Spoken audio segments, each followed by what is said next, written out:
नेताजी की मौत की कहानी अब जापान की धरती से निकलकर रूस की तरफ बढ़ रही थी।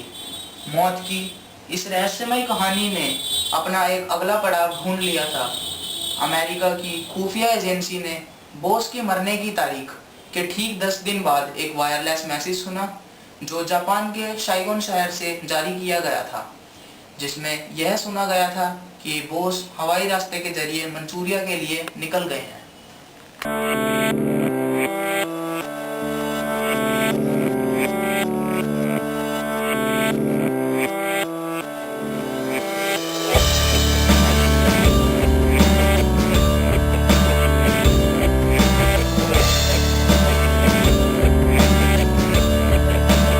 मिसाल के तौर पर नेताजी के सबसे करीबी कर्नल रहमान के मुताबिक नेताजी को लेकर ये विमान कायहोकू एयरपोर्ट से उड़ान भरने के बाद करीब 2 मील की दूरी तय कर चुका था। तभी जोर का धमाका हुआ और देखते ही देखते ये विमान कलाबाजी खाते हुए औंधे मुंह जमीन पर गिर पड़ा। जहाज में सवार दूसरे जापानी गवाह मेजर ताकाहाशी के मुताबिक उड़ान भरते ही विमान बाईं ओर झुक गया और रनवे के बिल्कुल पास ही दुर्घटनाग्रस्त हो गया।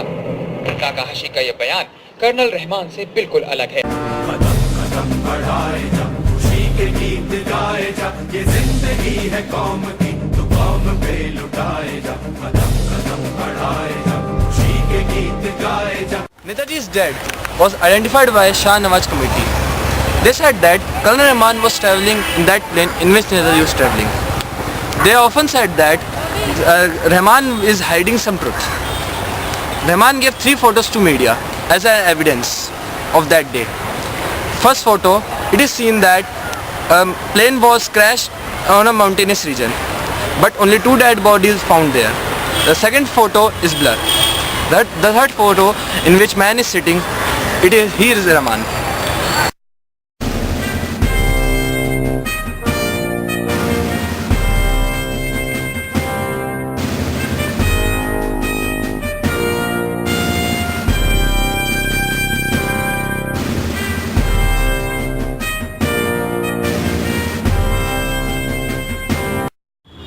क्या नेताजी की मौत महज एक हादसा थी या एक साजिश?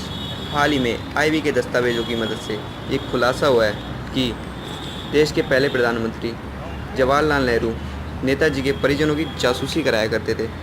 अब सवाल यही है कि नेहरू आखिर क्या जानना चाहते थे नेताजी के बारे में, या कोई ऐसी बात जो वह जाहिर नहीं होने देना चाहते थे, वरना 20 साल तक जासूसी कराने का मकसद क्या हो सकता है?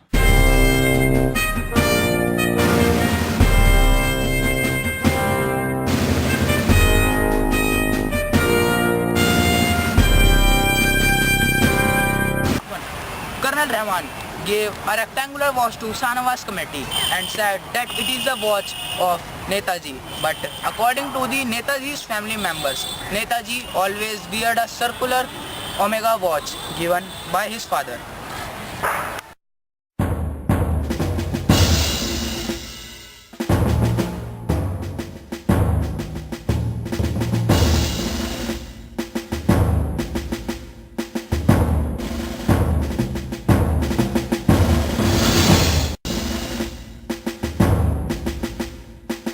Manoj Mukherjee tell that Gumnami Baba was Netaji Subhash Chandra Bose. According to Manoj Mukherjee, Netaji come to Nepal and travels to UP. Gumnami Baba lived in Faizabad approximately 3 years, but no one identified Netaji.